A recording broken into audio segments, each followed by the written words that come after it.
சொந்த தொகுதியான வேப்பனலி சட்டமன்ற தொகுதியை திமுகவின் கோட்டையாக நிரூபித்து காட்ட இளைஞரணி நிர்வாகிகள் தீவிர களப்பணியை தொடங்கிட வேண்டும் என இளைஞரணி மாநில துணை செயலாளர் சீனிவாசன் அவர்கள் அறிவுறுத்தியுள்ளார்.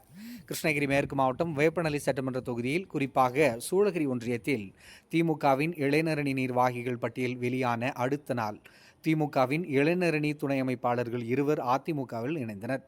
இது திமுக இளைஞரணியிடையே அதிர்ச்சியை ஏற்படுத்தியிருந்தது. அதனைத் தொடர்ந்து திமுகவில் மேலும் பல்வேறு தரப்பிலிருந்து இளைஞர்களை இணைக்கும் பணியில் இளைஞரணி மாநில துணை செயலாளர் சீனிவாசன் அவர்கள் எடுத்த முயற்சியின் பலனாக பாரதிய ஜனதா கட்சியின் சூளகிரி முன்னாள் மத்திய ஒன்றிய தலைவர் லட்சுமிபதி தலைமையில் 10க்கும் மேற்பட்டோரும், செட்டிப்பள்ளி பாபு தலைமையில் பாஜகவை சேர்ந்த மேலும் 10 பேர் என திமுகவில் இணைந்தனர். அதனைத் தொடர்ந்து பாரதிய ஜனதா கட்சியின் மாவட்ட பொருளாதார பிரிவு தலைவர் ராஜு தலைமையில் 20க்கும் மேற்பட்ட பாரதிய ஜனதா கட்சியினர் திமுகவில் இணைந்தனர். பாரதிய ஜனதா கட்சி மட்டுமல்லாமல் சூளகிரி பகுதியை சேர்ந்த அண்ணா திராவிட முன்னேற்றக் கழகம், தமிழக வெற்றிக் கழகம் என 50க்கும் அதிகமானோரை திமுகவில் இணைத்து அதிமுக பாஜகவினருக்கு இளைஞரணியினர் அதிர்ச்சி கொடுத்தனர்.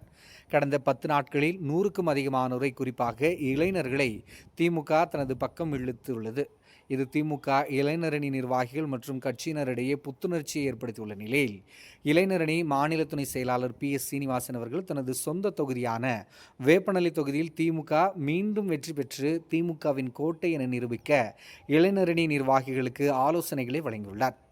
இது குறித்து சீனிவாசன் அவர்கள் தெரிவிக்கையில், திமுக தலைவரும் தமிழக முதல்வருமான ஸ்டாலின் அவர்களின் ஆட்சி நிர்வாகத்தால் ஈர்க்கப்பட்டு துணை முதல்வர், கழக இளைஞரணி செயலாளர் உதயநிதி ஸ்டாலின் அவர்களின் பணியினால் கவரப்பட்ட இளைஞர்கள் கிராமங்கள் தோறும் அதிக அளவில் இருப்பதாகவும், அவர்களை திமுக இளைஞரணியினர் சந்தித்து அவர்களை திமுகவில் இணைக்கும் பணியை தொடங்க வேண்டும்.